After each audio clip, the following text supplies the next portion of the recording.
How I beat homelessness using neuroscience.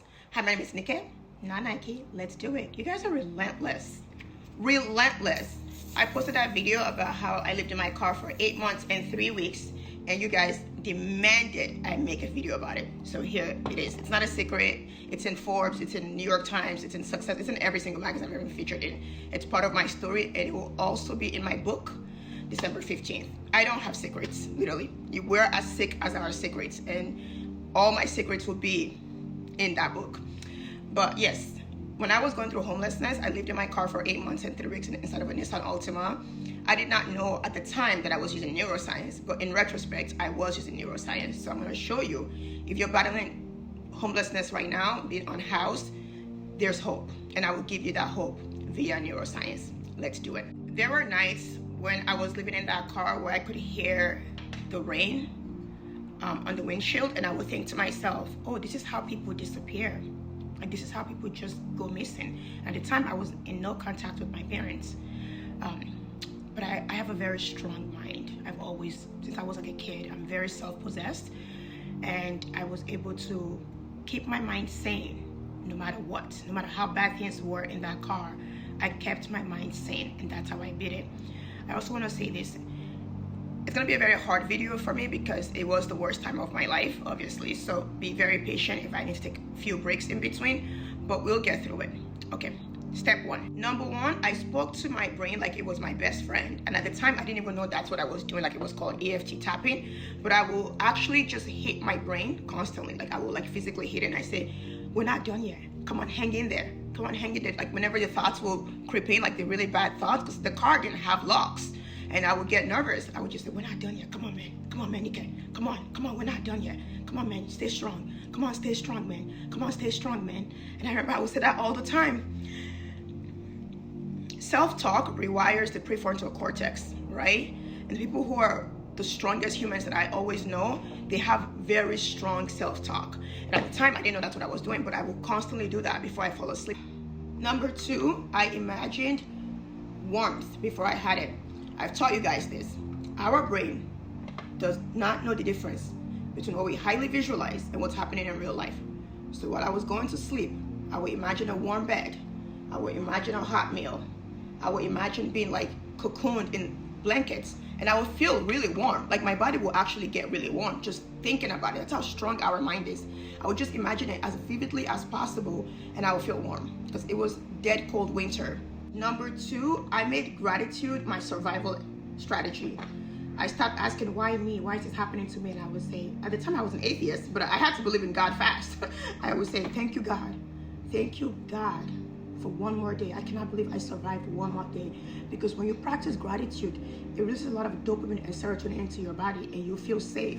So I pretty much just self-medicated. I medicated with gratitude. I was saying, like, thank you, God, like 50,000 times a day. You know.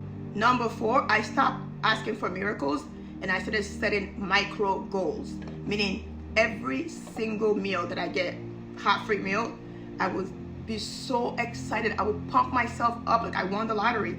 Every time I would get an application submitted, I would get so excited. I would jump up and down. Like, I was like faking happiness, because I think in retrospect, that was like rewiring my dopamine cycles. Number five, isolation kills neurons. I am not a people person, but at the time I knew, even then, that I had to be around people. So I would talk to everyone. The woman at the gym, the cashier, she knew my situation because she let me shower there for free at the 24-hour gym. I would talk to the barista at Starbucks. Apparently he was going through the same thing. He was also homeless, because everybody in LA was homeless at the time for some reason. And we would talk all the time. We'll just sit outside. He would be smoking his cigarette, and we would talk about our situation together. And I just kind of built a community around myself of people who are going through something similar or who are also suffering. But I also always dressed impeccably well. Like, I would wear my bright red lipstick. I would wear heels. I always look fabulous. That no one really knew I was homeless, so I could talk to anybody, and everyone was like willing to help. Six, I rewrote the story completely while I was still living in that chapter. I would sorry, I didn't remember. I would tell myself, Nikki, one day you're gonna write a book. Which is funny because now I'm writing the book.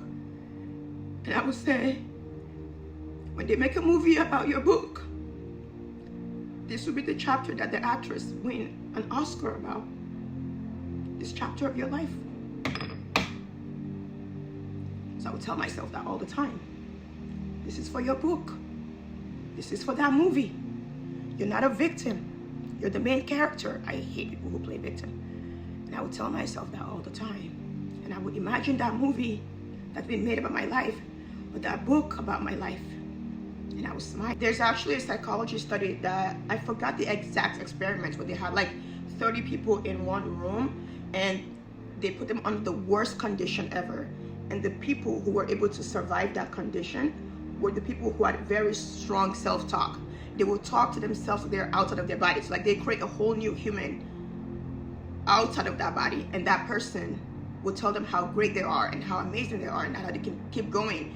And in retrospect, that's what I was doing. I would just imagine this version of me that is walking this red carpet because of a movie they made about my life. Next, I forgave myself for failing. I think because I'm an overachiever, and prior to living inside my car, prior to moving to LA, I had never failed.